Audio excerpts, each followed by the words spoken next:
Welcome to Nightlight. Step away from the mainstream and gather around as we enlighten the world and our realities and travel this cosmic journey we call life. Join us as we share with you and provide that beacon that can guide us all to a better way. Explore with us as we examine a metaphysical montage of spiritual insights, covering everything from the mundane to the magical, UFOs to unicorns, and everything in between. This is a time of awakening, of sharing and evolving, of spreading our wings and soaring on the cosmic breath of creation.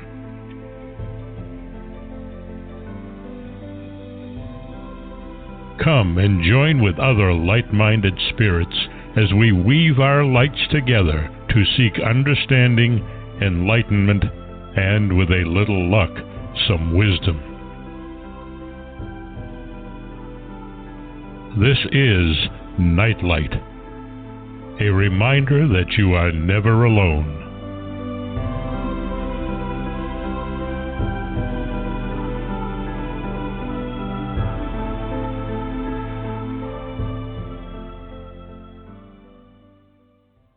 Welcome, everybody, to Nightlight. Thanks so much for joining us tonight. We really appreciate your spending your time with us. I want to thank, first off, Ken Quiethawk for that amazing introduction. You can find him and his wife on their website at nativestorytellers.com. Please take the time to check it out. It's an amazing website, and it will give you information on how history used to be passed on before there were books. Actually, a more pleasant way of doing it that kept families together and tribes together and history more informative than it is today. Tonight, Mark has some great people here for tonight's show. Hope you have pencil and paper so you can get more greatly informed than you already are. I know I have mine ready, and I know Mark is very excited to get going with this show too. So without further ado, Mark, it's all yours. No, thanks. No pressure there. Hey, Nice. You had a busy day, and went out there shoveling 5 inches of snow. No. I call the man who plows. I don't shovel anymore. Okay. All right. Then you had a guest appearance with Tim and Chip on their show right before us, and little break to actually eat dinner, then produce this show. So you had a busy day. I have. Yeah. Okay. This is a show I've been looking forward to for a while. The Mothman Festival continues to bring people together. Brent Rains wanted to introduce me to TONYA and JOEY MADIA, and we ended up having a great time at the festival. And while I was there, but one of their books, Watch Out for the Hallway, it's actually a really interesting a book, and it's going to be one of the features of tonight's show. And it's part autobiography, part 2-year chronicle of the paranormal events at Morehead City, North Carolina's Webb Memorial Library, and part manual on how to conduct a paranormal investigation. Aside from being a paranormal investigator, TONYA is a psychic medium and Reiki master. JOEY is an award-winning screenwriter and founder of the website newmystics.com. And obviously he's an author too, and he has all kinds of other projects going on. So we're going to hear a whole bunch of their activities over the next 2 hours. So welcome, TONYA and JOEY. Thank you. Thanks for having us on. Thank you. Yeah.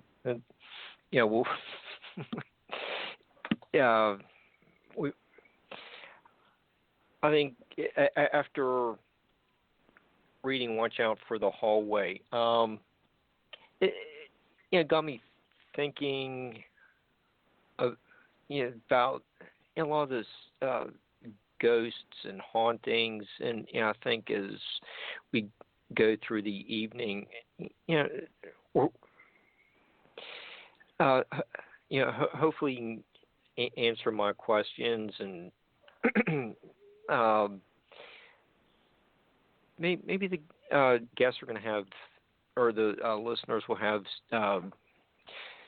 their questions answered to our veterans of paranormal investigations for a long time, and I thought this was a very informative book, and maybe we should start with the layers of history on which the Webb Memorial Library is built. That's what really intrigued me, and got me thinking about these hauntings. So, Joey, could you start us off with the property it's built on in the general area? Absolutely. So Tonya and I had moved to that area about 4 years ago because we fell in love with it. It's really an enchanted area. It's referred to as the Crystal Coast. So we're talking about the southern Outer Banks. And where the Webb Memorial Library is part of a very, very rich maritime and nautical history. So Blackbeard scuttled his ship, the Queen Anne's Revenge, not far from there in 1717, and other lore and interesting stories. Well, there was a lot of lore and stories tied to this place called the Webb Library. So for about a year, Tonya and I heard people talking about it. Oh, there's these ghost tours over at the Webb Library, and have you been to the Webb Library? It's very haunted. And one night I went into work. I was creative director for an educational and entertainment touring company who specialized in historical education. And there on the wall, which had been there, but I just happened to see it that night, was about these haunted Webb tours. And so I said to the owner, well, Tonya and I have a little bit of experience in paranormal investigation. We're really interested in this. He said, well, as a matter of fact, I haven't been able to find really good investigators. So long story short, we wound up taking it over. So the first thing that we did was look at the history, because Tonya and I have learned in the course of our investigations and through the mentorships of people like Rosemary Ellen Guiley that history, geography, are so important to piecing together why a place is so haunted. So that piece of property was owned by a couple of prominent families in Morehead City at the time. Now, Morehead City, why does a city become very prominent? In Morehead City's case, it's because it has a deep water port, which is very important, and it's very rare in North Carolina. So in South Carolina, you have Charleston. In Virginia, you have Hampton Roads up there. You have these big ports. And so when Morehead City, when they hooked up the railroad to the port, it kind of exploded. And so it drew money and it drew opportunity. And one of the families that was there was the Webb family. There was also a Dr. Thompson who owned some land there at the time. And then there was a man called Benjamin Royal who was a doctor, and he purchased some property across the street and put up a big hospital. So with a big water port like that, a nice state-of-the-art, modern, good-sized hospital is very, very important. So Mr. Webb goes off to school. He becomes very successful. He goes to school at New York University. Then he gets his law degree at the University of Michigan, and he winds up being general counsel for no less than General Motors. He's a very, very smart guy. He takes over another company, which is a partnership with DuPont to get engine knockout by creating this fancy additive.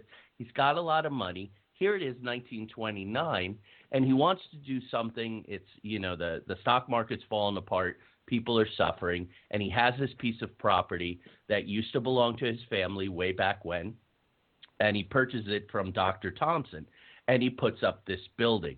Now, The building at first on the ground floor were the two doctors that I've mentioned, Dr. Thompson, who had owned the property, so he was attached to it, and Dr. Benjamin Royal, who oversaw the hospital across the street.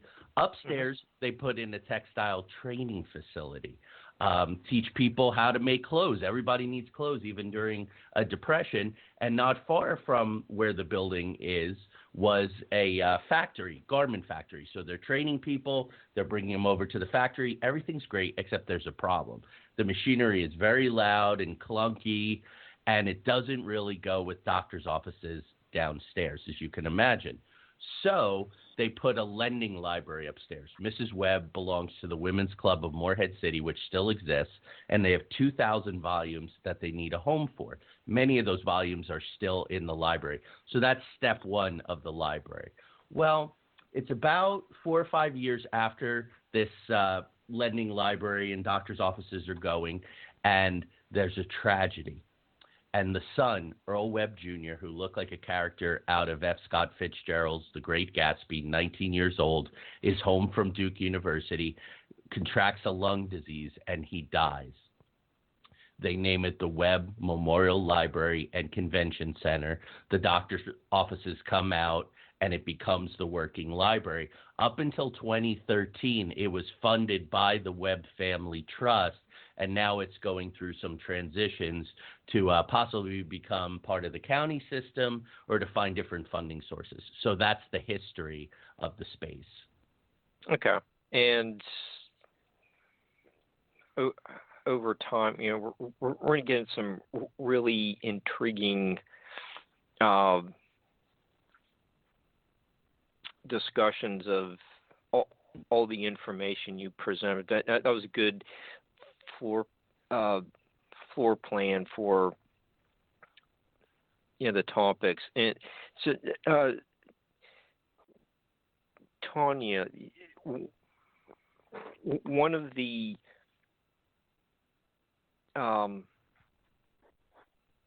seems like a focal point to see into the library was at the Courtyard, and it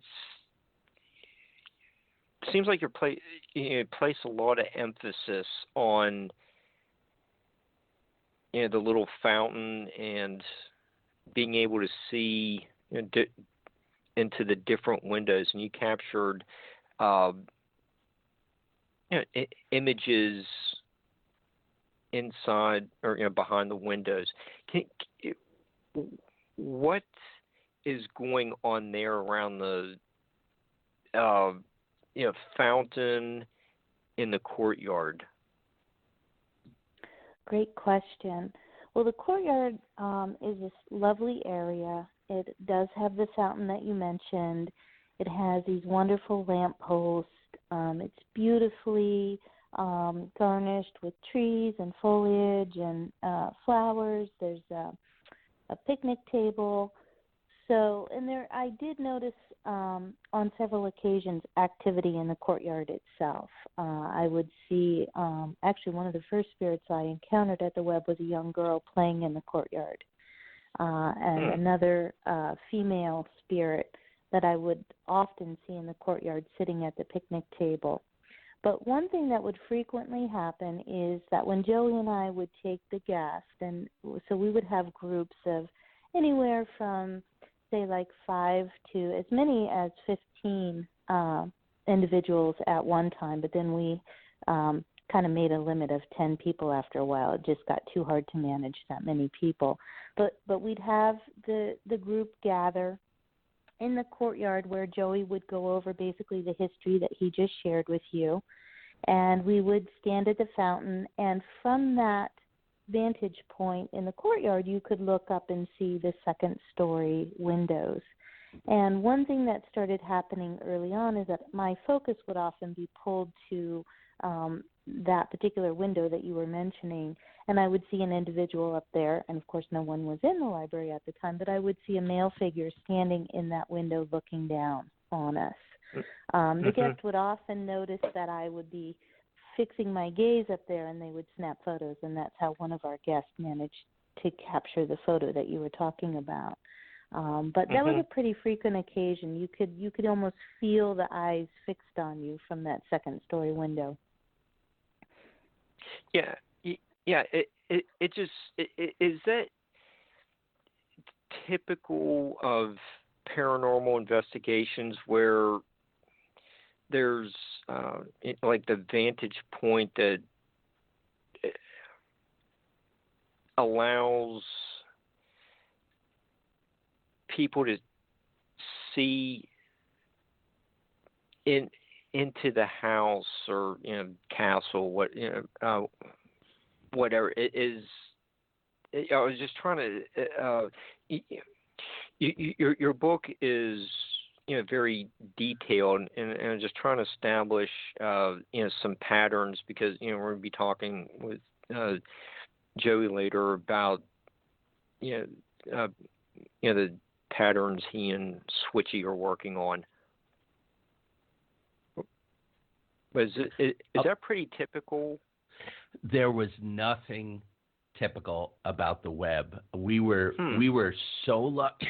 Really, the subtitle of the book is our 2-year investigation of the most haunted library in North Carolina.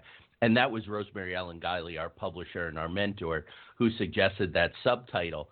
And we said, wow, that's quite a claim. And she said, look what you got there over those past 2 years. It's a substantiated claim. We got communications on the ghost box.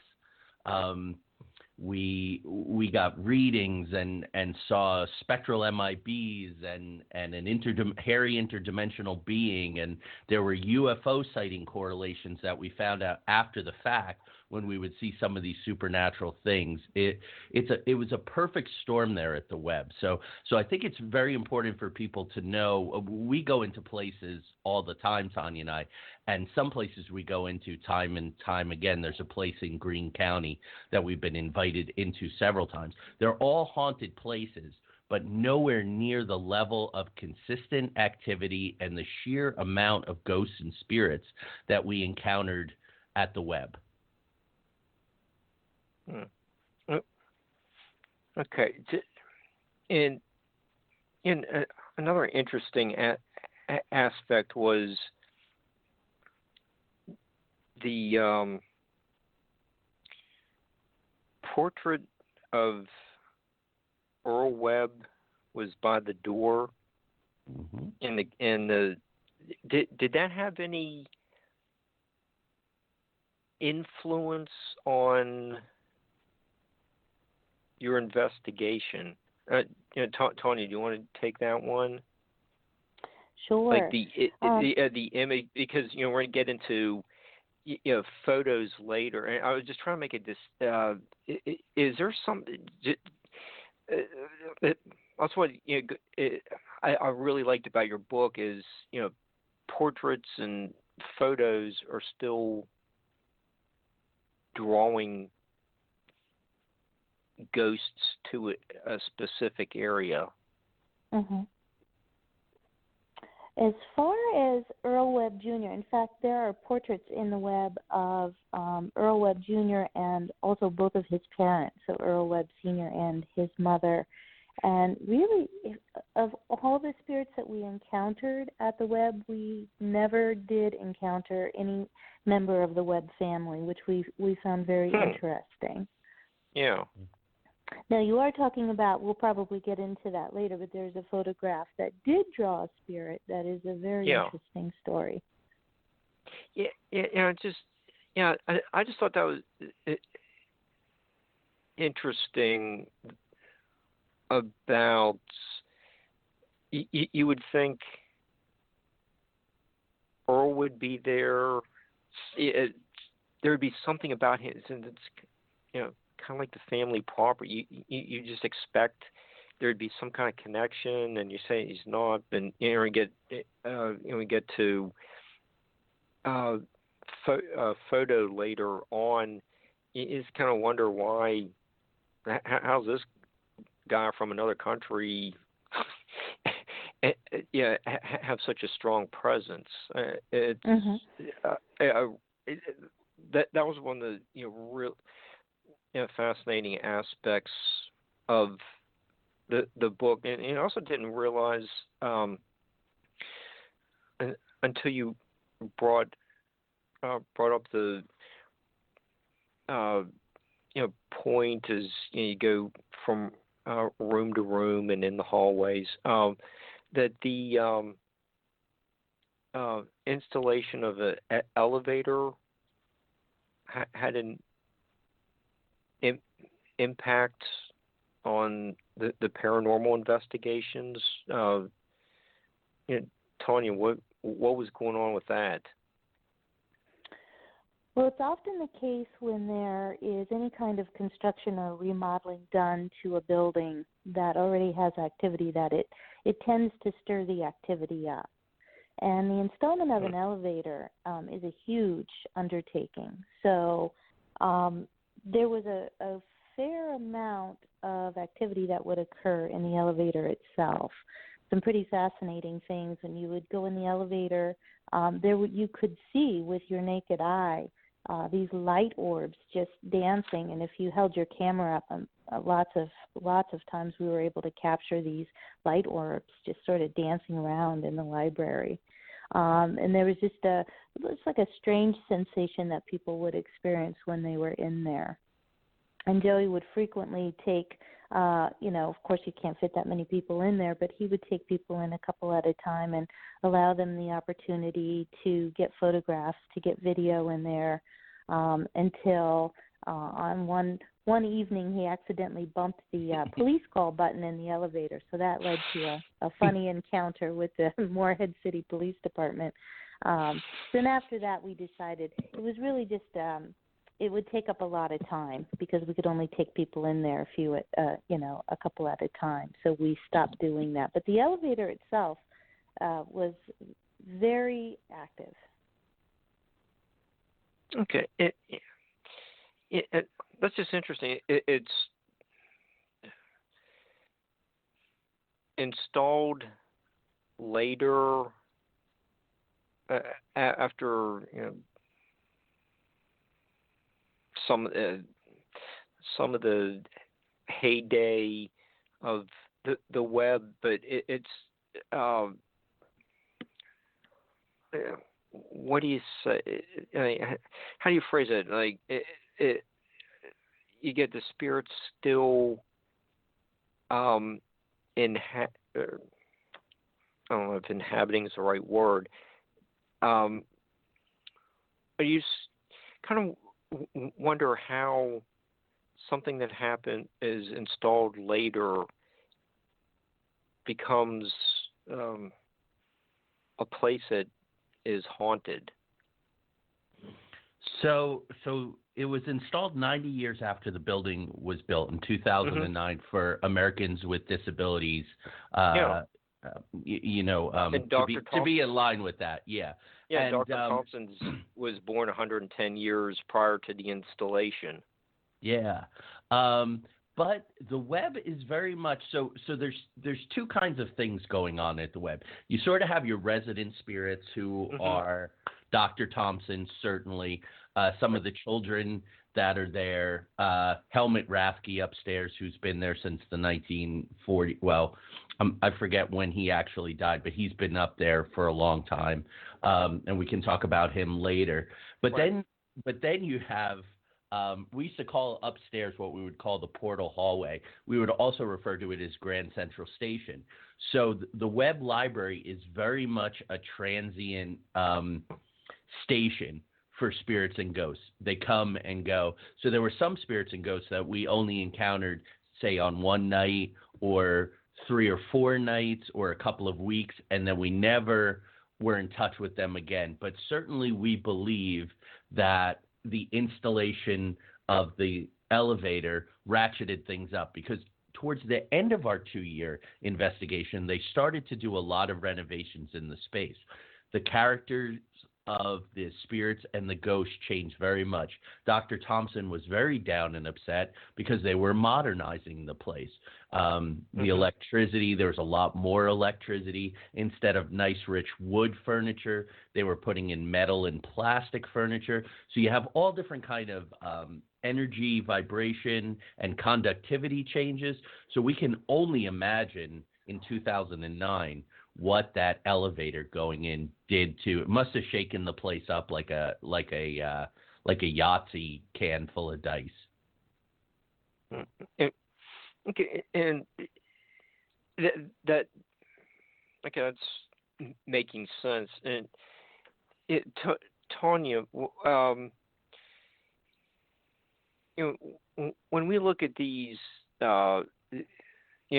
Your book, you do examine these residual hauntings, and Joey just mentioned the transient, the disembodied voices. Like, how many different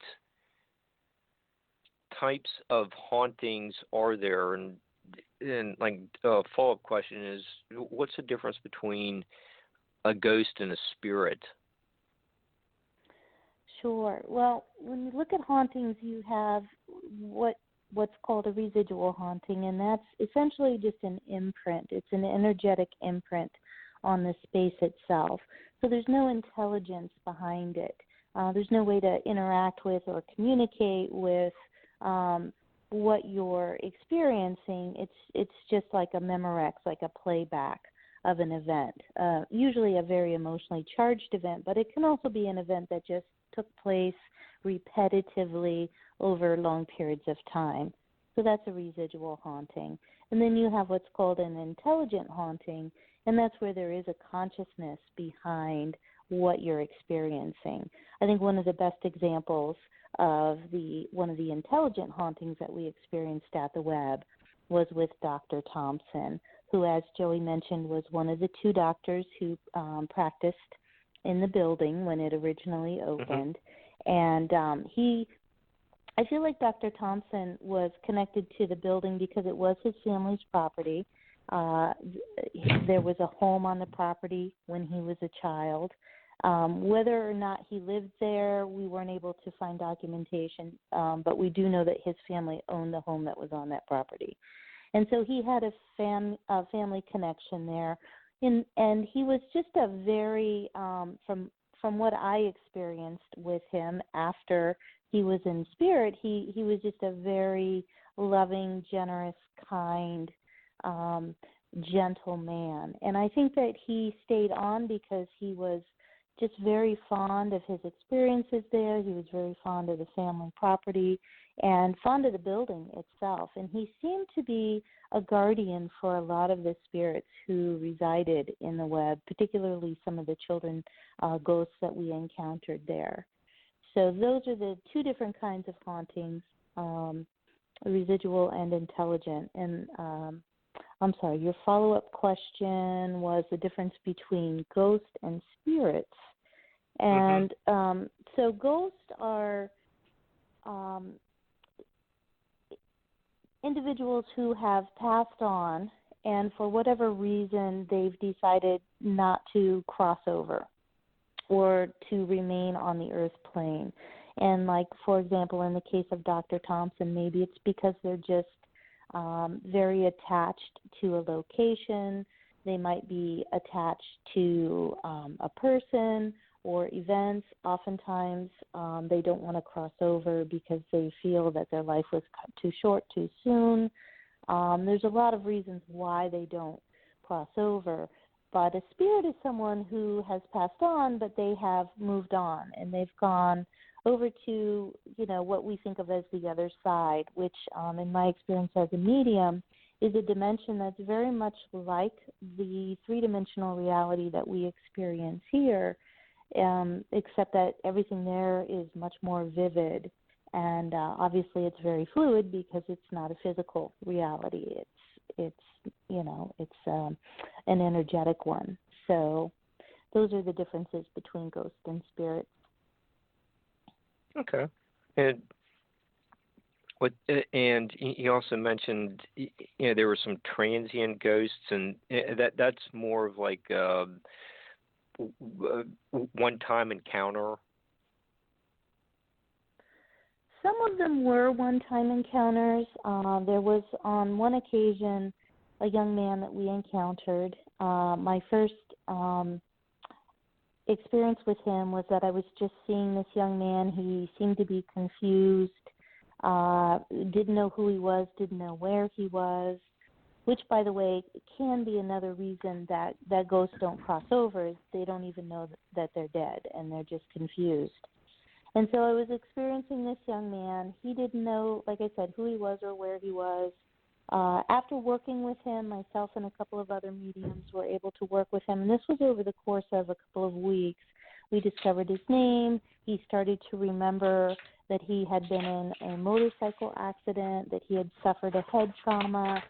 Once he realized that he had died, we were able to work with him and help him cross over. So that was something that took place over a couple of weeks. But there were times where we would encounter someone and we'd see them maybe once or twice, and then we'd never see them again. Okay. Maybe Joey has a ghost in the desk. Ghost in the desk? Yeah. Looks like it sounded like you were fumbling for something. Oh, no, not at all. Sorry. Our house is plenty haunted. Okay. And speaking of that,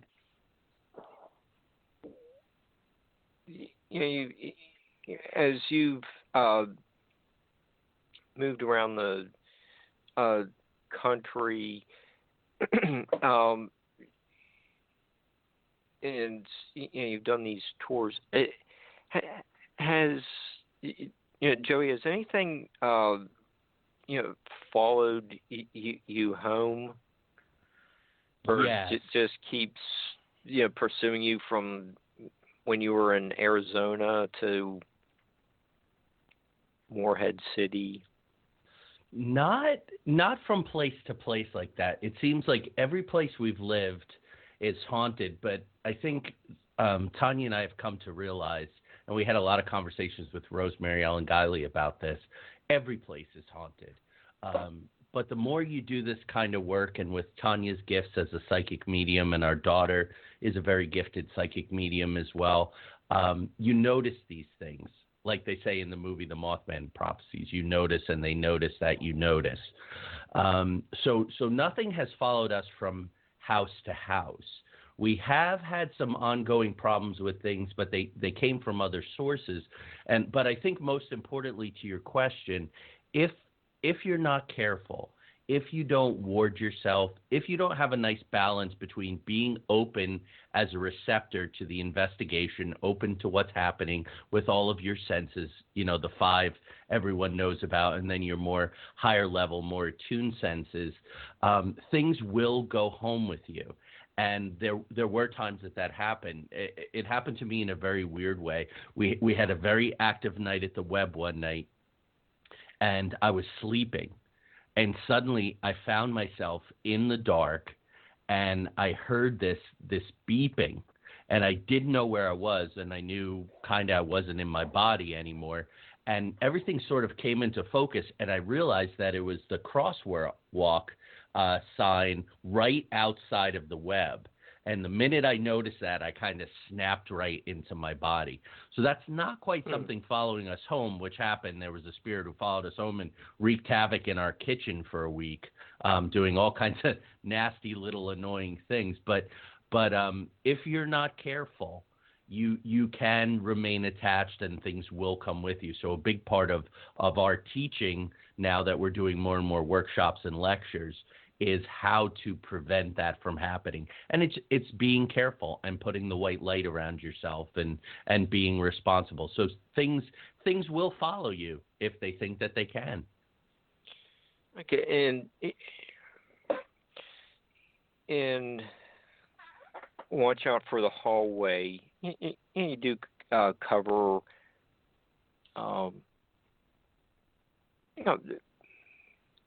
like those possible events. It's also a manual of how to someone to conduct themselves. You do establish rules, and when your guests go on the tours with you, and you take a variety of equipment into the homes or library, wherever you're doing the investigation for the night. So Tonya, what are some of those the rules that you recommend to your guests, make them have a informative experience? Sure. So one of the first rules that we have is, and this, applies to any place that someone might be investigating, is, of course, you want to treat the place itself with respect, whether that's an abandoned location or like the Webb Library, a functioning library or business or place of residence. So you always want to, make sure that you have permission to be there, of course, and treat the place with respect. So that's, of course, number one. The second one is you really need to approach it from a place of respect, not just the place, but the investigation itself. So a lot of people now are familiar with a lot of the paranormal shows, and in some of those shows, one of the tactics that they use is to try to provoke the ghost of, So we really advise against that. In fact, at the Webb Library, it was a very strict rule that we had. If you're going to provoke, if you're going to be disrespectful, we'll shut the investigation down immediately. These are sentient beings that you're dealing with, and they are entitled to the same level of respect as any person, any sentient being is entitled to. So you don't provoke. And, you want to keep the group together. You don't want people wandering off on their own. And, of course, in the Webb Library, again, because it was a functioning library, there were certain rooms that were offices. And, they were kind of off limits because that was somebody's personal office space. So, if the door's closed, don't go in there, that type of thing. So those were basically the rules. And okay, it's not so much a rule, but really something that I would encourage the guests to do is that, people get really caught up in the gadgetry and the EMF meters are really cool, and there's all kinds of very helpful gadgets that you can bring along on an investigation. But to me, the most important tool that you can use is your own body. So if you feel like you're sensing something, put your gadget down, take a moment, and really try to tune in to what it is, because, we all have the ability to perceive and connect with spirits. So it's just a matter of learning how to do that and trusting it when that experience is happening for you. Okay, and Tonya, throughout your book, people are there and with their gadgets, and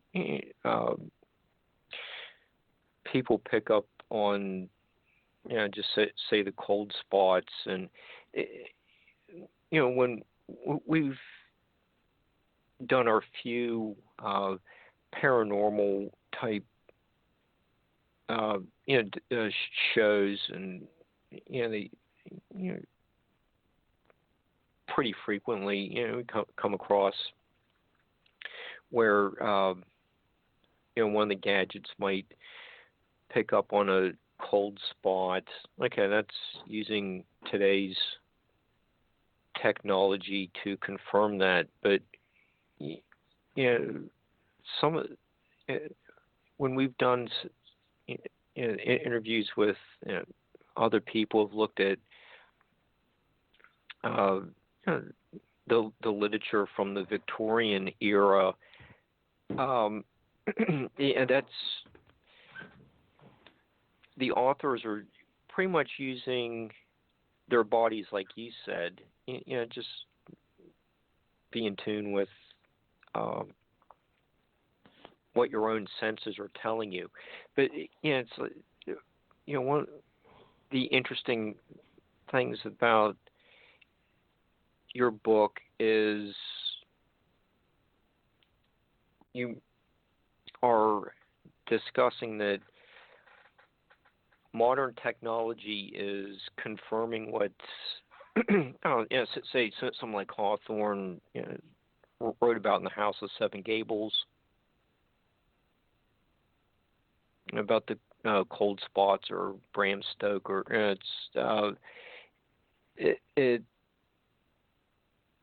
There's like this pattern of phenomenon that occurs that has been documented. I just enjoyed learning that. Definitely, there are certain things that seem to occur connected to these types of hauntings or this type of activity. Cold spots are certainly one. Certain types of noises, of course, electrical malfunctioning or lights flickering, all of those things. The batteries draining. Batteries draining. We had a lot of things like that. Certainly cold spots. On one occasion, we were all downstairs on the first floor. We had actually just entered the building. Joey and I were going through the introduction. We were kind of going over the rules when we all heard piano music coming from the second floor. There was a piano on the second floor, but of course nobody was up there. We would hear that. We would hear what would sound like something heavy being dropped and then dragged across the hallway of the second floor. Of course, footsteps, those are a very common occurrence in this type of activity. So all of those things in the Webb, doors opening and closing, things moving. Okay. Cool. Joey, we want to look at some of the rooms. There's the children's room. Mm-hmm. And was it Oliver? Yeah, that we nicknamed him Oliver because he wore the knickers and the news cap. Yeah. Yeah. That and I thought that I enjoyed how you broke down the book into different rooms and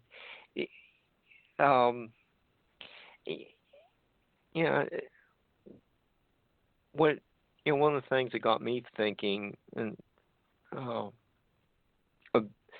about like the children's room is you would think that you get the wages of sin or death, but why do you have the toddlers and other children being trapped in this library? Little kids aren't that sinful. You'd think that they'd just be given some slack and taken to heaven, but you have these. You get us thinking about why kids are stuck in this library. Right. And that's one of the things I've really enjoyed about your book is, looking at these different scenarios, and just got me thinking. Do you have any answers for? Absolutely. Absolutely. I'm so glad that you brought up the children's room, because Tonya and I don't profess to know it all. Far from. We're very, very humble. But we did learn a great deal being in the Webb Library for 2 years. We were in there for 75 nights. So we spent, I say 150 hours, but it was probably closer to 170, 180 all told. But 150 official hours we spent investigating that library.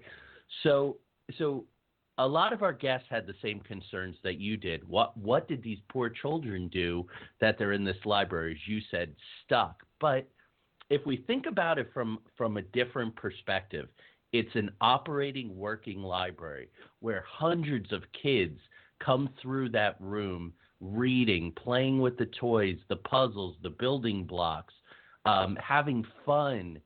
Nobody thinks, little kids don't think the library is a drag. Library is like heaven to them in a way, ironically. So there were ghosts of little children or spirits of little children that would play tag with us. So if we piled a bunch of things in front of an empty bookshelf, the EMF meter would go off, right? The electromagnetic frequency meter. It would go all the way up to the red, which indicates a very strong presence of a ghost. If you move the things away from there, it wouldn't do that because there was nothing to hide behind. Therefore, no hide and seek. So it's really Tonya and I's feeling that the kids were there because they wanted to be there. And Dr. Thompson very much was a custodian of them, of Oliver and some of the other children that we encountered. The last thing that I want to say about that is we got reports from parents and from library staff that children would go to the library and they'd say to their parents, "Can I bring my imaginary friend home, Jimmy or Tommy?" And, of course, the parents would, typically say, "Well, leave them here at the library and just, we'll come home and we'll come back and visit them." But we correlated some of the names that we got the stories from for some of the children. So kids would come to the library, living children, and they would see these spirits as well. And I think that they were interacting with them. So that gives us a new perspective about who stays around on this plane and why. What better place to be at than an active library full of children? Mm-hmm. Yeah, when I'm at our county library, it's mainly in the summer, but the kids enjoy being there. They have people reading to them, and there's little play areas, and there's just a lot for them to do, keep busy and active, and you can just see it on their faces. That's making sense. And Tony, yesterday when we were talking, just to stick with Joey's explanation of children. When we had Tim Swartz on covering the Jeff the Talking Mongoose,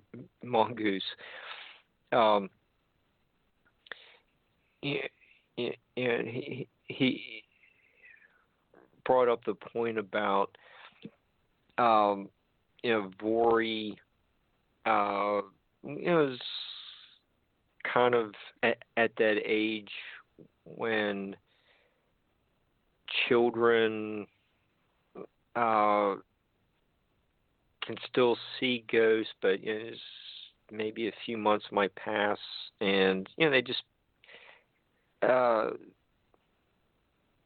through a stage where they lose that ability, and that was brought up in the Jeff book.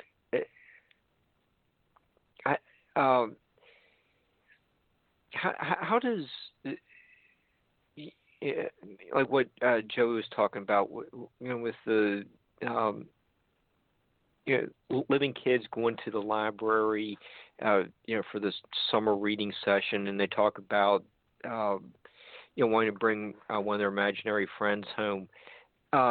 Is that pretty?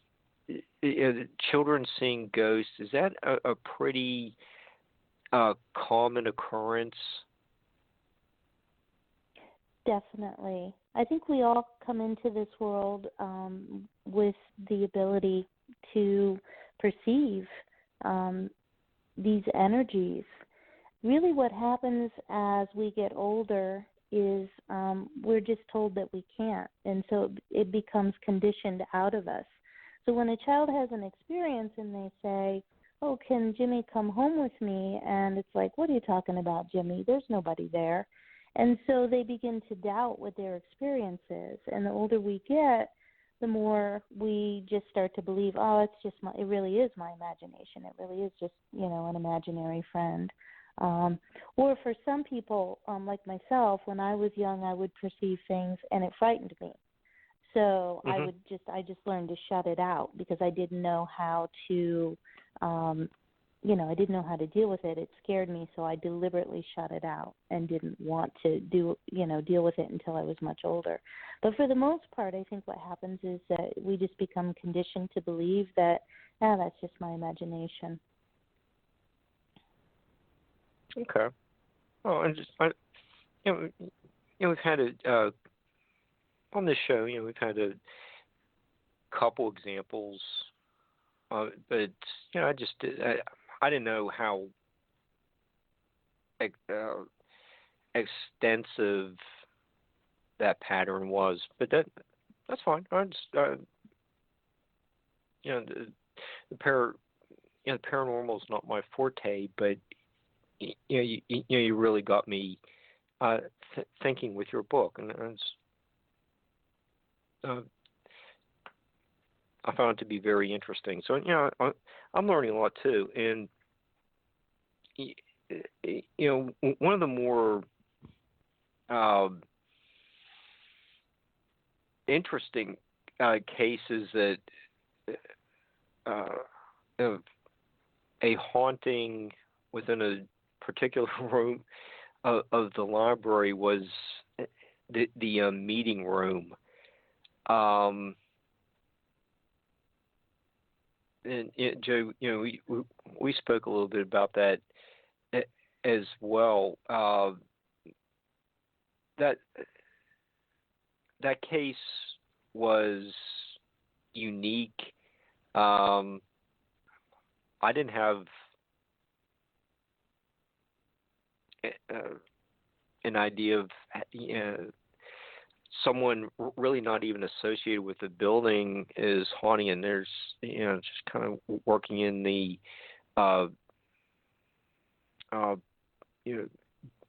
maybe the difference between a portrait and a photograph, and maybe this photograph of the U-boat and the Cuban Missile Crisis and all, some of this other, 60, 70-year-old photographs in the memorial room attracted these entities. Can you explain that? That was just something that really fascinated me. Yeah, absolutely. So I really like the story of Helmut Rathke, who's this German U-boat captain, because, excuse me, sorry about that, because it brings together all the different parts of paranormal investigation. So you have historical, you have synchronicity, which does have its place in investigation in the right doses. You have the use of the equipment, you have the psychic mediums, you have all these different things coming together over a large part of time. So what happened was, in the meeting room, several months prior to solving the mystery, we started to get German language communications on the spirit box. Now, this in itself wasn't unusual. We would get French, we would get different accents, male and female, young, old. It was wonderful. The Webb's a wonderful conduit for the spirit box, and we happened to use the PSB-11, which Rosemary recommended to us. So it was a funny sort of coincidence, so to speak, that every time someone came through in German on the box, there was someone in the group who could speak at least a little bit of German. So there's this ongoing thing going on till one night someone sees a vague outline of someone, and Tonya smells cigarette smoke, and we're like, there's this spirit, this entity here who's in front of these cabinets, who's setting off the EMF meter, but we're not making correlations yet. Well, one night Tanya's out of town lecturing, and Jolie, our daughter, who's 20 now, so she was around 18 at the time, she would be our guest psychic medium. So one night she goes in the meeting room with us and she says, "Dad, there's a guy in a Nazi uniform standing by the back cabinets, and he's smoking and he's doing the Heil Hitler sign and the whole bit." That's really interesting and odd. Same thing as you felt, Mark. Like, why would this Nazi officer be in this library in North Carolina? Well, here's where the synchronicity comes in. At the same time, I mentioned that I was creative director at this entertainment and educational touring company, and I was designing an escape room. And I had been in the local maritime museum, and I had seen that during World War II, so the early years of World War II, before they got it under control, the Allies, German U-boats off the coast of North Carolina sank 350 ships. You just don't hear about that in history, and it absolutely fascinated me. So it was horrific because I told you it's a deep water port there, so these big oil tankers would come in. So you would have these horrible burn victims that were triaged in the Webb, and we did experience some hauntings with some burn victims. There was a hospital ward across the street. Dr. Benjamin Royal treated lots of burn victims.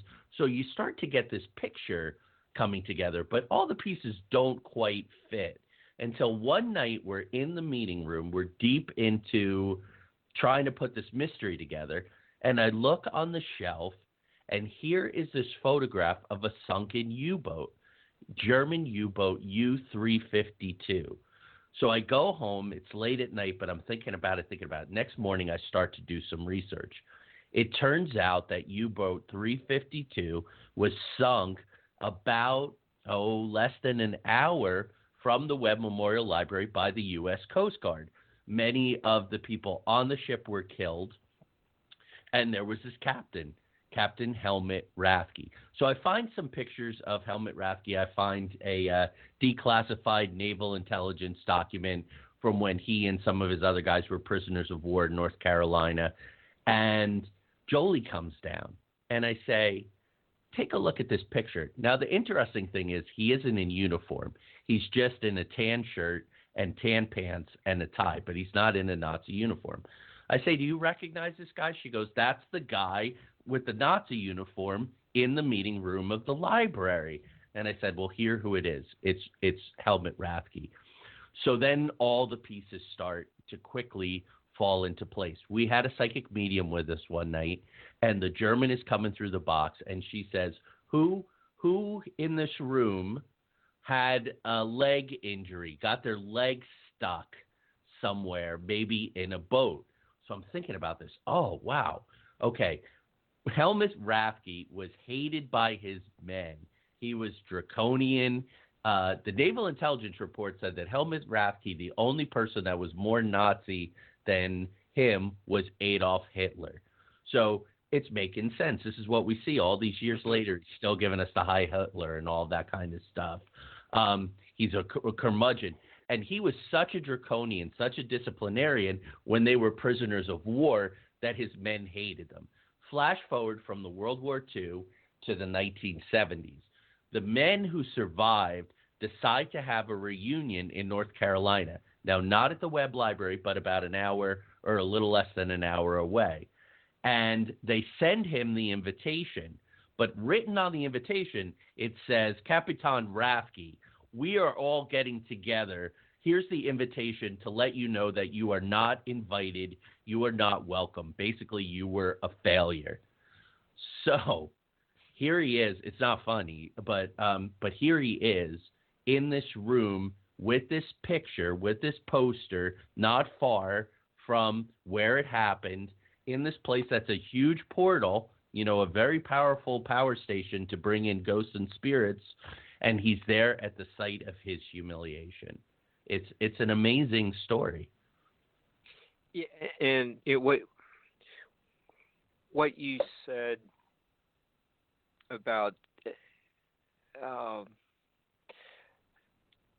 not all the pieces were fitting together until you get the you realize, you know, there he is in the photo. Yeah, that's one of the legacies of, you know, reading your book is, you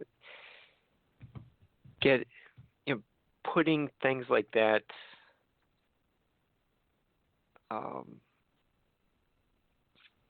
out there for, you know, the people, and there's all that information, and, you know, it takes a while, but, you know, since you have the time and patience, and you keep looking to connect all the dots, at some point you do, and you, I think you did a really nice job of what's the word? Almost like creating a profile of Thank you. Rathke. I'm not sure if that's the right term or not, but that, you know, you get the gist of what I'm saying. Yeah. I think it was very much a profile. So when I found that Navy document, where, you know, this is from 70 years ago, right, and it's an official document that's corroborating everything that our psychic mediums that we're feeling, the data that we're gathering. Man, as an investigator, you know, a paranormal investigator, yeah, there's, you know, play with the toys and the equipment and go out and, oh, if it's haunting, it's a demon and it's got to be banished. But we're investigators, and it's our job to piece all of this together and to say, no, these kids aren't trapped. They want to be here. And just because a person was mean in life, they might be mean as a ghost, doesn't make them a demon. So we thought it was really important. And it's really when Rosemary decided to publish the book was when she saw really what we were doing, and we were sending her reports because she was our mentor, and saying, oh, here's what happened, and here's how we handled this, and this is sort of our methodology. And she said, there's really something here. We need to do a book on this. So it was even more our methodology working together, Tonya and I, and bringing our skill sets together, even more than it was the fascination of what was happening at the Webb. Yeah, and I think both of you did an excellent job of, and you know, taking this one building and, you know, just dissecting all the different pieces and deconstructing it, reassembling, and, you know, like making all the connections. It is a really good book on how to do a paranormal investigation. And thank you. So Thank you. While you just mentioned Rosemary and her, her influence on you, let's take some time and you want to do a memorial for her. So she was a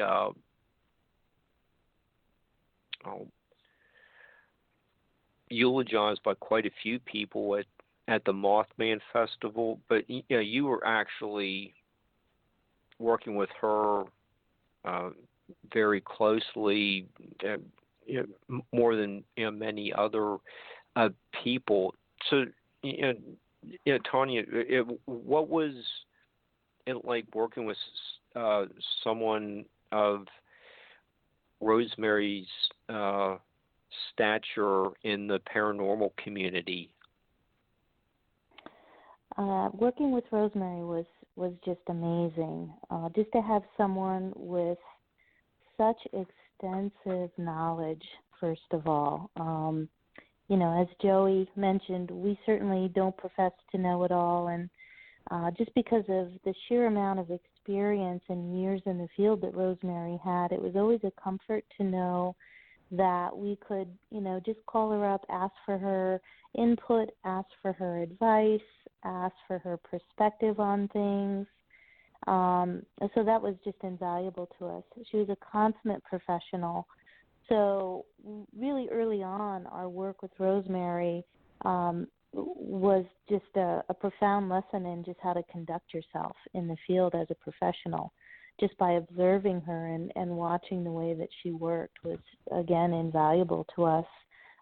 Just such a brilliant woman, a lovely person, very kind, very compassionate.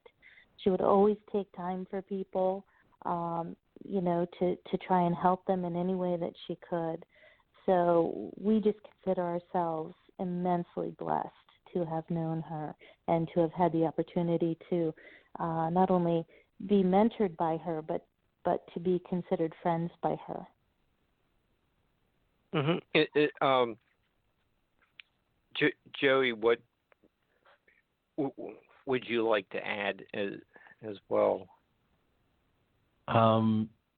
I think, when you work with someone like Rosemary, who was an absolute giant in the field, right? She wrote over 60 books. She was on Coast to Coast AM countless times, television, an absolute authority. You think about legacy, and you think about doing right by someone like that, who's helping you get opportunities, who's publishing your books, who's getting you on radio shows and things like that, speaking at conferences. And I think that was wonderful for Tonya and I. Not that we do anything slipshod or unprofessionally, but just knowing that Rosemary was watching and that she's still watching, and she's probably watching and listening pretty closely right now to this show, that really kept us working super, super hard. And now that she's gone and we can't, call her on the phone, we have to think, what would Rosemary do? How would Rosemary handle this? And when we make a mistake or we flub something, we think about, wow, Rosemary would have really kind of scolded us about that. So it was an honor. I miss her every day. I've been lucky to have, in the different areas of my life as a writer, as a performer, and as a paranormal researcher and writer, I've had really good mentors, and they've all passed away. I think about them every day and try to honor them, and Rosemary, of course, is right at the top of that list. Yeah, and she was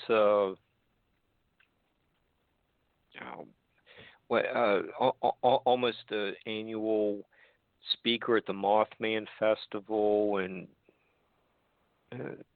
she wrote the introduction to Brent's biography of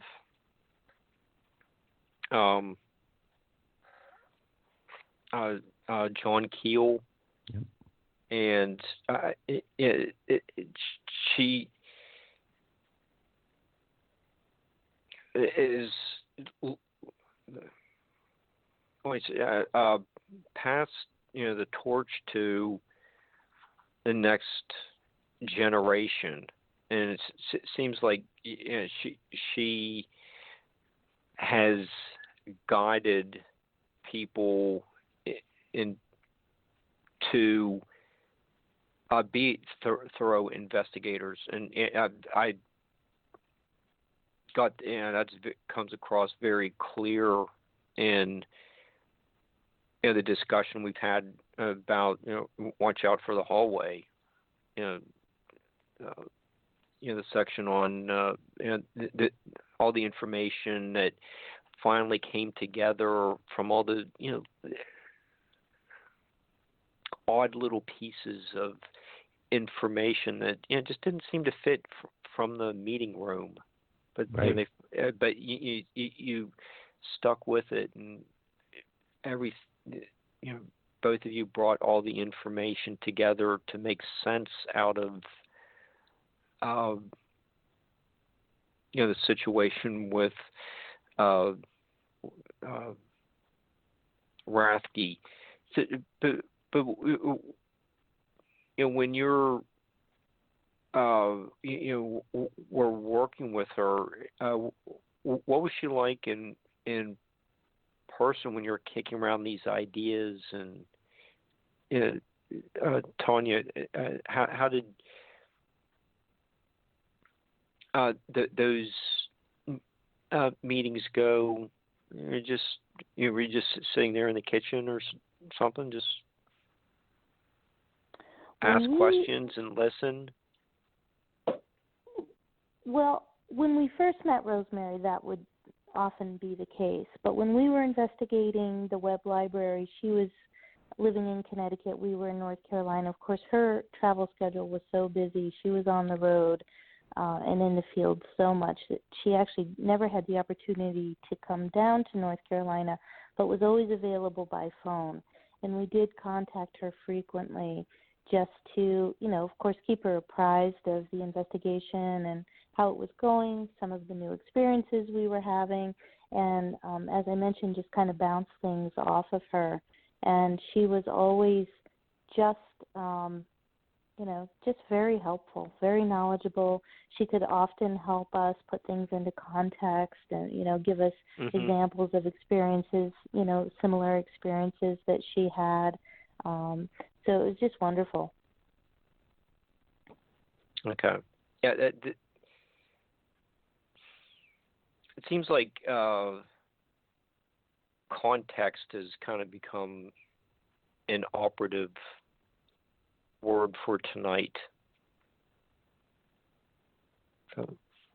But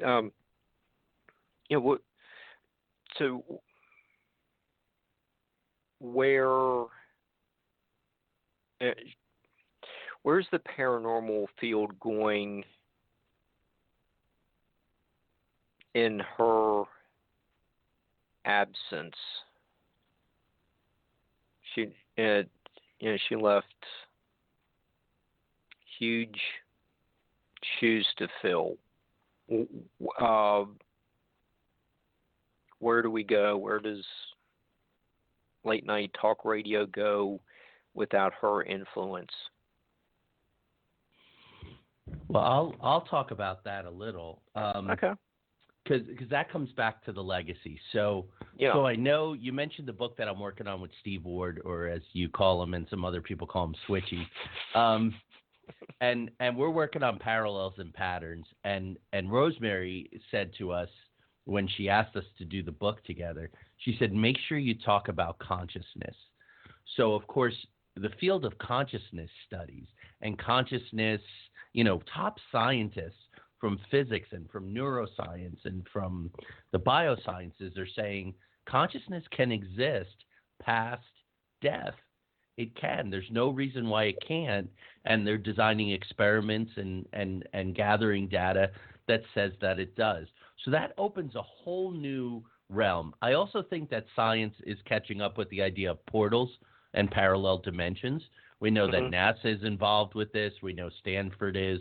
We know quantum computing is about partially going into parallel universes. The designer of the D-Wave quantum computing system, Geordie Rose, was talking about it 7 years ago We can go into parallel universes. So I think part of the legacy moving forward now is to go, we know these things exist. We know consciousness survives. I was reading the latest polls. Way more than 50% of the population believe in life after death or ghosts or paranormal phenomenon or ESP. It's growing all the time. So what we need to do is be responsible about it, not jump to conclusions, not think that everything that's dark and scary is a demon. Those are the kind of things we need to do. Apply history, geography, neuroscience, all the different tools that we talk about in the book, and to use the equipment responsibly. If you over-rely on the equipment, you're going to have a problem. If you got all these digital gadgets on your phone that aren't tied to nuts and bolts, transistors and things like that, we have no idea where that data is coming from. So it's really about carrying the field forward. You know, there's Steve and there's Brent Rains, and there's so many people who are really trying to emulate Rosemary that I think we're going to be okay, and she's going to be proud of us. Good. Tonya, do you agree with Joey, or do you want to take his accolades in another direction? I agree with Joey 100%, and I really feel like, as he mentioned, people like Steve Ward, of course, the book that he and Joey are doing together, Brent Rains, Rosemary mentored a lot of people. A lot of people were hugely influenced by her, and just emulating her, following her example. I do agree with Joey, too, that the consciousness studies and what we're learning more and more about consciousness and, quantum physics, all of that is just playing a huge role and will ultimately help us understand more about, what we're calling paranormal is really part of the normal world. It's just that our understanding of it hasn't fully evolved yet. Okay. And I think, what you said about, our understanding hasn't fully evolved. I would probably fall into that category. I'm learning a lot as I listen to you, and you just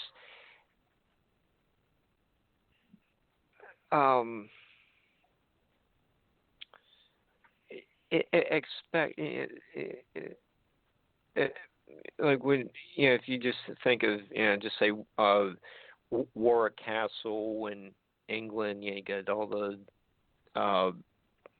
just say 900 years of history there. You expect something bad happened that would leave a ghost, and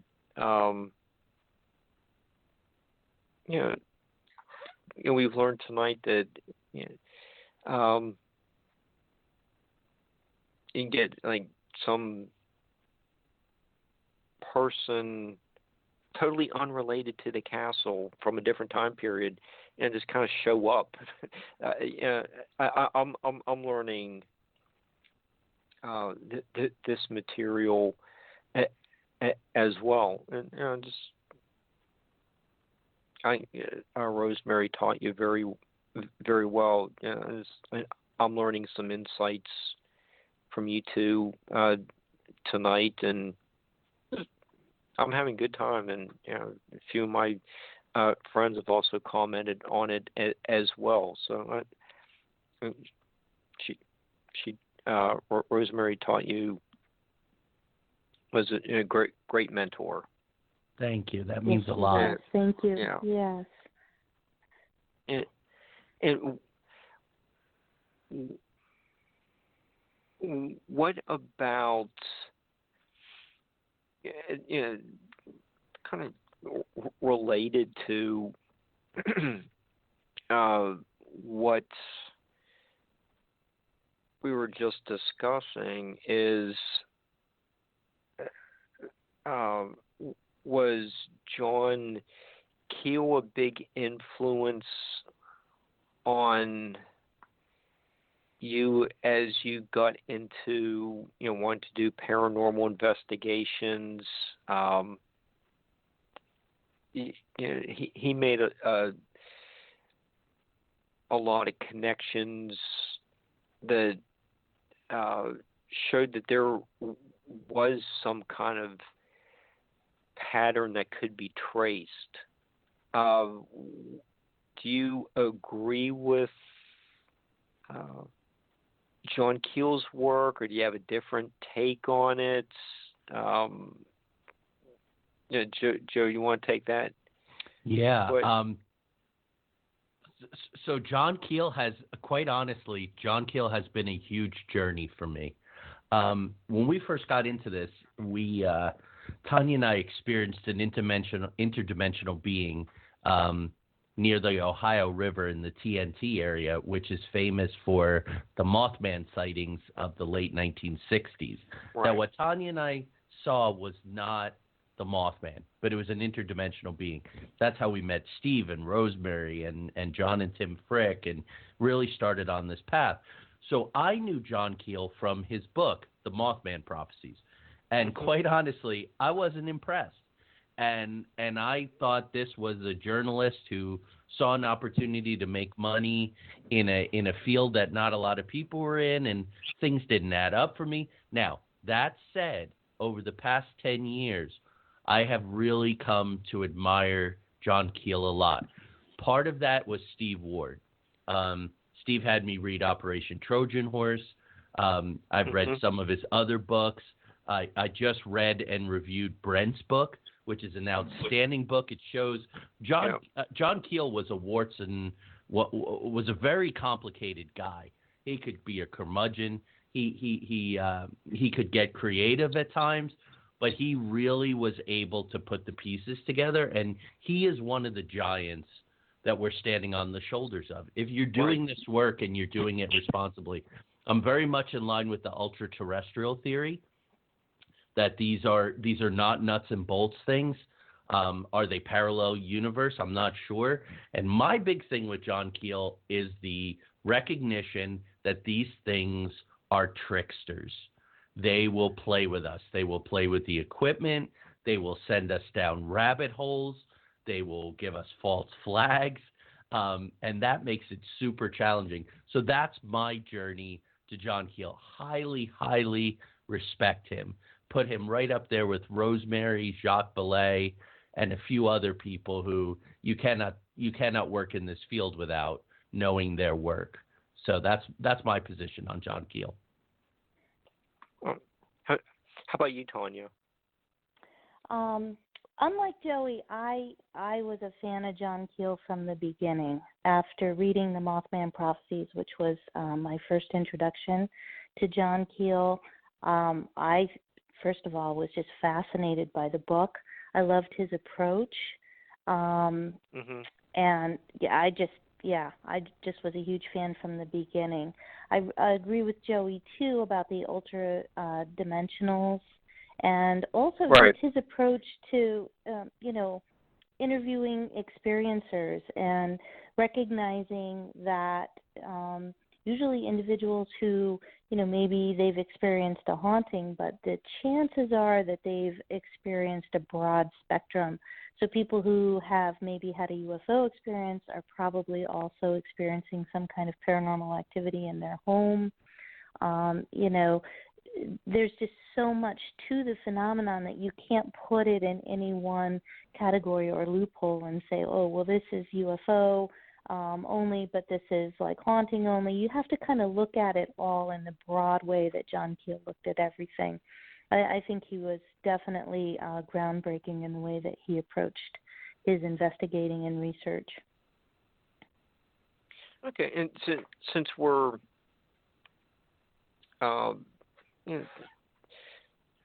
just talking about John Keel, early on in your Watch Out for the Hallway, you do have a unusual cryptid type encounter on the infamous Route 62, and that's part of the autobiographical nature of your book. Tonya, do you want to tell us? Both of you can talk about that sighting, and Tonya, do you want to start off with that? Sure. So Joey and I our first introduction to John Keel was when we saw the movie The Mothman Prophecies, and we became immediately fascinated and subsequently read the book. But shortly after seeing the movie, we moved to West Virginia, and I was very interested in locating and possibly visiting the town of Point Pleasant because of the movie and the book. And Joey, not so much. Initially, he was hesitant. He was like, why would I want to go visit a Mothman museum? No thanks. But after a little while and some coaxing, I talked him into making the trip, and we took a weekend trip, which was about 3 hours away from where we lived at the time in West Virginia. So we went for the weekend. This was August of 2009. Of course, we did visit the museum. We were first struck by the town itself. It's like taking a step back in time. It's like walking back to 1966, really. Right. Such a small town charm. Yeah. Everything kind of looks the same. So we were immediately enamored of the town itself. And so, of course, we went to the Mothman Museum. We checked everything out there. They gave us a map. And then next we went to a shop that's no longer there. It was called The Point, and it was owned by a gentleman by the name of Bob, and Joey can help me because I'm terrible sometimes with names. I can't think of his last name. Bob Landry. Thank you. Bob was wonderful, and we always feel like he was kind of a mix between Elvis and Johnny Cash. He just kind of had a swagger like Elvis and hair and a voice like Johnny Cash. And he saw the map that we had of the TNT area, and he said, no, this won't do.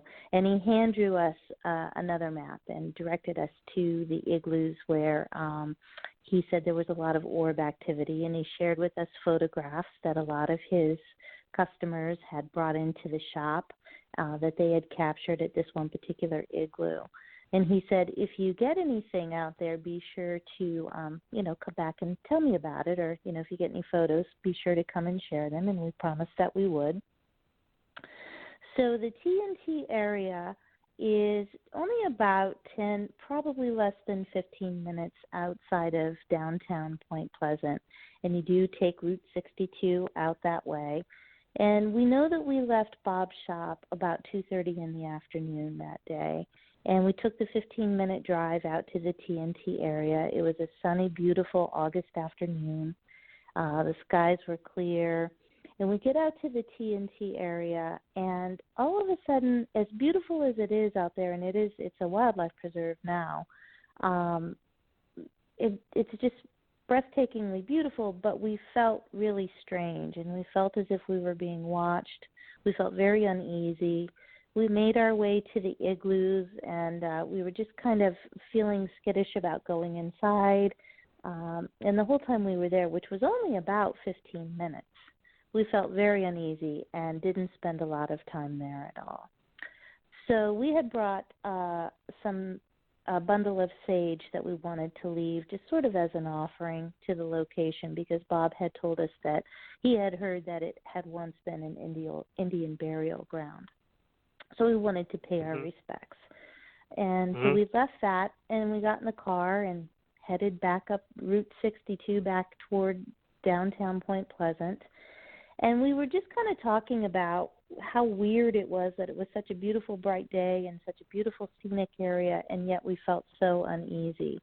And just as we were talking about that, we saw this figure, this dark, sort of grayish silhouette just emerge on one side of the road, on the left side of the road, and in a single bound, it leapt across 2 lanes, landed on the other side of the road on the edge of this cornfield, and just vanished in front of our eyes.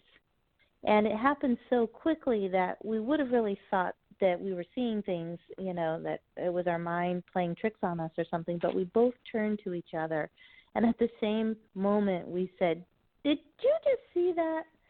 And so what we decided is that we'd go back, we'd share it with Bob, and we weren't going to talk too much about what we saw. We wanted to each draw a sketch of what we had seen and compare notes. Mm-hmm.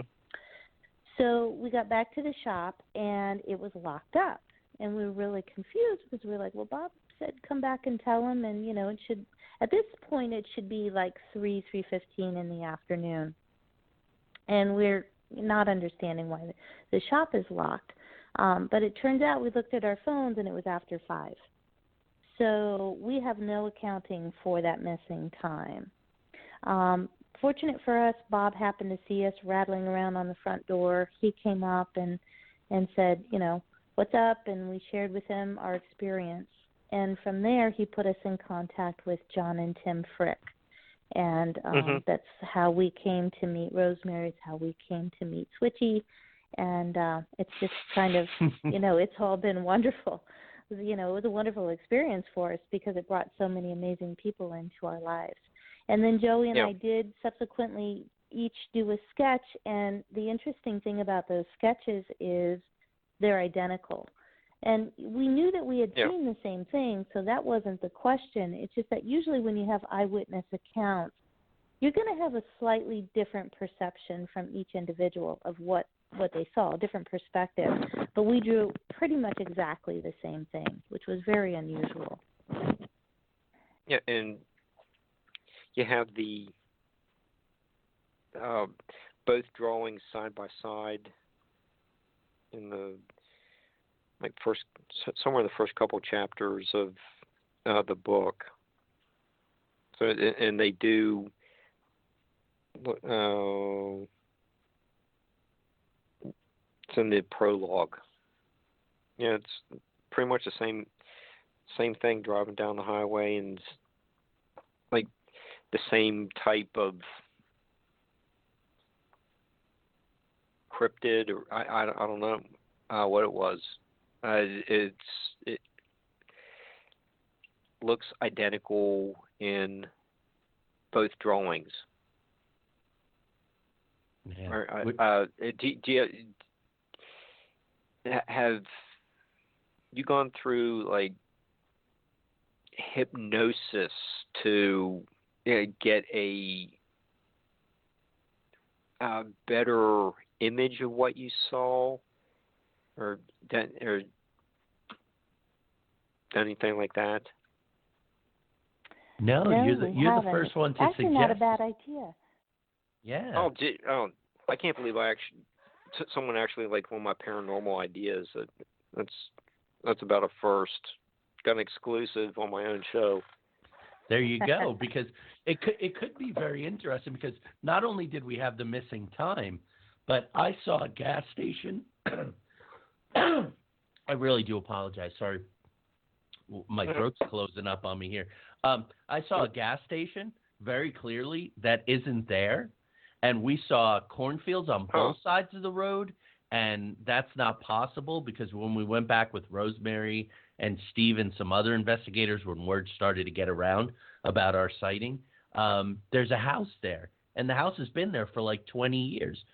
So there are a lot of really weird things. We were on the road a lot longer than we actually were. So there was a lot of time-space distortion. So it might just be time, Mark, for some hypno-regression therapy to find out what the heck went on, and then we'll come back on your show and give you an exclusive. Okay. We are going to do that. I think that's interesting. So some of my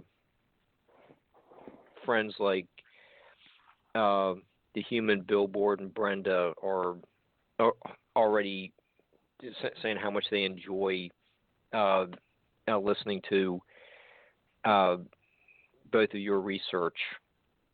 So, well, thank you. Yeah. So, we're going to have to do this again, and since we have been talking about Switchy, you two are working with a title. It's like Patterns and Parallels. Is that it? Yeah, it's Parallels and Patterns, oh, okay. a new paradigm for the investigation of paranormal phenomena. And we were brought together by Rosemary. Steve is an absolute walking encyclopedia of paranormal history. I mean, just the names, the places, the details. So that's Steve's piece of it, the case studies, right? So how have they overlapped through time, and what are the commonalities? And I bring Tonya and I's field research and some of our experiences that we've gathered through interviews and case studies that we're doing, some of which are ongoing, and we're identifying these parallels and patterns. And we're hoping, Steve and I, humbly, even though it sounds like a giant mountain to climb, that it may help to, if not change the dialogue that we're all having. It's astonishing to us that anecdotal evidence is so easily dismissed. But anecdotal evidence is at the core of human experience from the earliest times. I mean, Barbara was talking about the storyteller that does the introduction to this show, and the oral tradition. I mean, our stories are what we have. They're who we are. That's a huge part of my work. So Steve and I are really breaking down anecdotal evidence in the positive ways and in the negative ways. Like, why, if you're in the military or you're a police officer or you're an airline pilot, is your testimony somehow more believable than someone on their back porch enjoying a cup of coffee in the morning and they see a UFO? When you think about it, that kind of breaks down. So we have to really look at the anecdotal evidence and see what parallels and patterns emerge. John Keel used to say, ask them what they have for breakfast. Switchy taught me that, and I've adopted it. Find out what other things have happened to them. So if they've had a haunting, chances are good that they've seen a UFO, or vice versa, or they've had other kinds of experiences which might be buried until you say, think back and, were there other odd things that happened? And they go, as a matter of fact, when I was a kid, blah, blah, blah. So that's what we're trying to accomplish with the book. And what, having Brent as a guest, what you and Steve are working on with the patterns, and Brent brought that up. Probably later, like April or so. Hopefully, we're going to get another guest on who's going to be looking at pattern. So much really seems to be revealed by these patterns. Yeah. And that was, I had a feeling that maybe we'd probably be getting into that tonight. In your book, you do throw some curveballs at us. Back to the Helmut Rathke case, but once you look at the entirety of all the information you present, then it starts to make sense. And you spoke about like the children's room, and so I'm looking forward to that book, and we'll have to reconvene once that becomes available. How's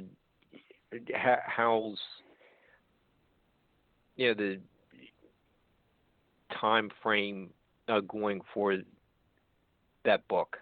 Right. So when Rosemary got sick and then ultimately passed, we had some delays, obviously, and Steve and I are taking full advantage of that time. So we'll be writing all through the winter, probably editing and all of that kind of good stuff in the spring. So we expect that the book will come out in the summer, and certainly in time for next year's Mothman Festival, which will be very exciting. Yeah. That will be very exciting. So I think that that's our goal, because choosing the right case studies and also word count is a thing too. I mean, you only have X amount of pages to do this in, so what stays, what goes. So, right. But that's the timeline we're working on right now. I expect that the book will come out next summer through Visionary Living Publishing. Okay, cool. Okay, hey, Barbara, get the calendar ready. Put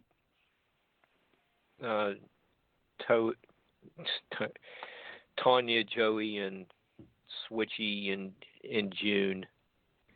We only have one day in June already booked. Nice. But okay, and you're all. Joe, you're also working on, you've already just published a Pirates book, and you got us started on the history of the Webb Museum. Is really not too far away from where the Queen's Anne Revenge sank, and maybe in the last 10 years or so, it was actually discovered. Exactly right. Yeah, right off the coast of Beaufort, North Carolina, which is where Tonya and I lived, which is right next to Morehead City. And it seems weird. I've become the pirates and paranormal guy, but actually, if you just in a nutshell, because I know we're getting short on time. Maritime traditions there's so much that's paranormal and St. Elmo's fire and different superstitions and sea creatures and visitations and weird things, and don't let this kind of person on your ship, and don't leave port on Thursday because that's Thor's day and it'll be thunder and lightning and your ship will sink and things like that. I really got sucked into it. So I do all this living history, stage shows, presentations, now novels having to do with pirates and circulating around Blackbeard, because the propaganda of Blackbeard was that he had sold his soul to the devil. The Spanish called him El Diablo. And the story was, when he was assassinated by the Royal Navy in 1718 in a plot with the governor of Virginia, believe it or not, which is what happened there. There was all kinds of propaganda that they cut his head off. First of all, it took 5 or 6 stab wounds and 20 musket shots to bring him down. And finally, a big Scottish Highlander took his claymore and sliced off Blackbeard's head. They kept the head and put it in a box so that they could get their bounty. And they threw his body overboard. And they say that it swam around the ship 3 times. As a matter of fact, Benjamin Franklin, who everybody knows about Benjamin Franklin, he was a 13-year-old printer's boy at the time. He was called a printer's devil, actually, and he fancied himself a poet. And so he wrote a poem that goes in part, better to swim in the sea below than to hang in the air and feel the crow, said jolly Ned Teach of Bristol. So there's this whole mythology about Blackbeard, that he was the devil incarnate, and he killed people, whether they needed to be killed or not, because he was immensely, immensely evil. And it's just a wrong story. It's a horribly wrong story, and there's no time to really talk about it tonight, but it's about politics and the politics of slavery and empire and kingdoms fighting each other. This is in the early 1700s. It's a precursor to the American and French revolutions, because captains could actually be voted in and out by crew vote. So if Blackbeard was indiscriminately killing his crew members, why would they vote over and over again to keep him as captain? You know what I mean? So so the stories start to break down, and that really interests me. So thanks for bringing that up. It's a really interesting time. It's very fun. I do a Scottish character named Angus MacGregor, who's the nephew of Rob Roy, the famous outlaw, whose story is also by and large very misunderstood. And yeah, so but I tie it very much. If you get the novel, it's The Cannon and the Quill, book 1, and it has a paranormal aspect to it. It has to, it has to. So okay, we have about 14 minutes or so left. What aspects of the paranormal were associated with the pirates? Well, so because of the transatlantic slave trade, you have the Obeah religion, which is sometimes confused with voodoo. But it came from Africa, and it came from the Gold Coast of Africa, and it has its roots in Egypt. So Anubis, or this dog spirit or dog god, is very prevalent.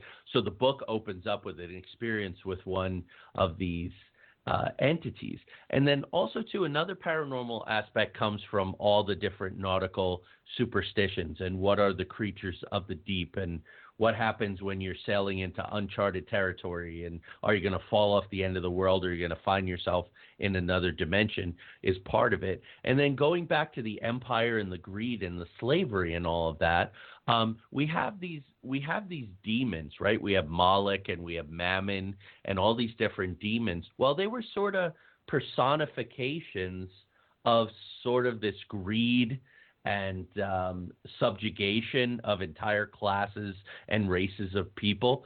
So those are the different paranormal aspects that I pull all into this book, that there are these larger forces from heaven and hell who are affecting what's going on and affecting history. But a lot of it really comes out of my research of the transatlantic slave trade and a lot of the things. Everybody knows when they think of pirates, they think of the Pirate of the Caribbean movies. Right. And there's she kind of talks with a Jamaican accent, but there's sort of the witch voodoo priestess, and she is a practitioner of Obeah.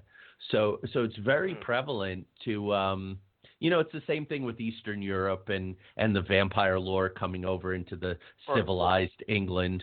Okay. Yeah, it's the same thing with these traditions that were very, very foreign, and these cultures coming in and kind of clashing with those who see themselves as being very, very, very civilized. So that's pretty much it. That's what's going on there. Okay, cool. And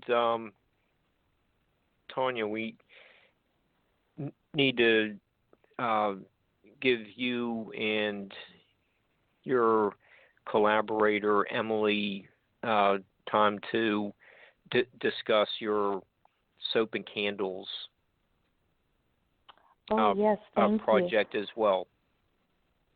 Yeah, so Emily Mittermeier is a close friend and fellow researcher, another close friend that we met because of our time in Point Pleasant. And recently, about almost a year ago now, Emily and I were with Joey and her boyfriend Devin. We were investigating Point Pleasant. And we happened to be walking down Main Street, and I was just talking to Emily about how I always felt inspired to do something creative, because I'm also a very creative person, that I felt always inspired to do something creative around Mothman, but I could never really figure out what it was. And in that moment, I heard a voice say, "It's soap." And I kind of chuckled, and I turned to Emily, and I said, "Well, I guess it's soap." And she kind of chuckled, but then we really started thinking that it would be quite fun to come up with like a cryptid line of soaps. So we started developing that, and then Emily came up with the idea that it would be also fun to have a whole cryptid and paranormal line of candles to go along with the soaps. So we created a company called Outer Realms Bathworks, and we've now developed several different cryptid and paranormal themed soaps and candles. And you can find us on the internet at outerrealmsbathworks.com. Cool. Okay, check that out after the show. We have about 10 minutes left. Okay, what you both of you have been to the former West Virginia Penitentiary, and you've, if people haven't seen it on the TV shows or haven't been there for the tours, the Grave Creek Mound is right across the street. And Joey, when we were talking the other day, you said you did pick up some Adena or native voices when you were investigating. The penitentiary is actually in between where several mounds were located. This seems like a residual situation. Can you explain a little bit more detail about what you encountered there?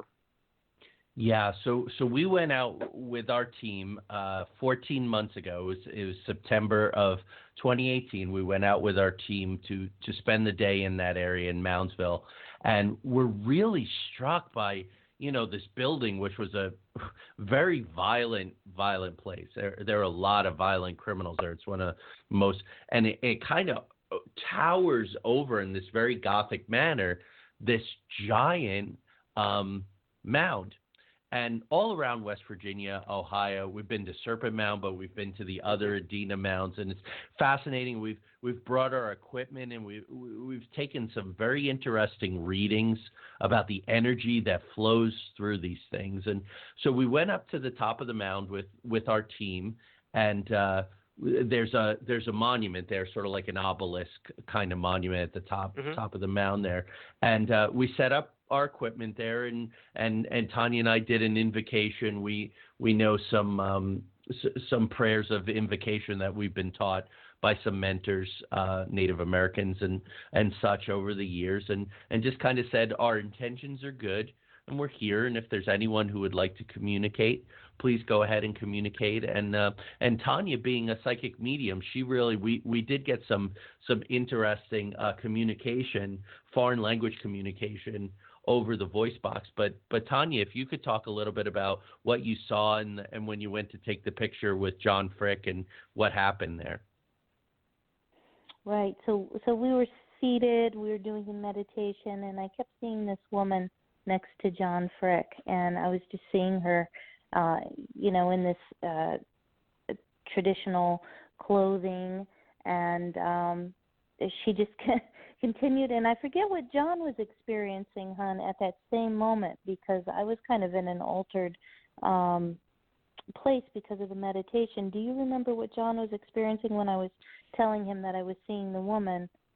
Yeah, he kind of felt her. He felt her presence near his shoulder, and then he asked if you would take a picture of he and Tim to sort of memorialize the event, and that box, the voice, the facial recognition box kept showing up in between the two of them, right, corroborating his feeling that she was standing right next to him.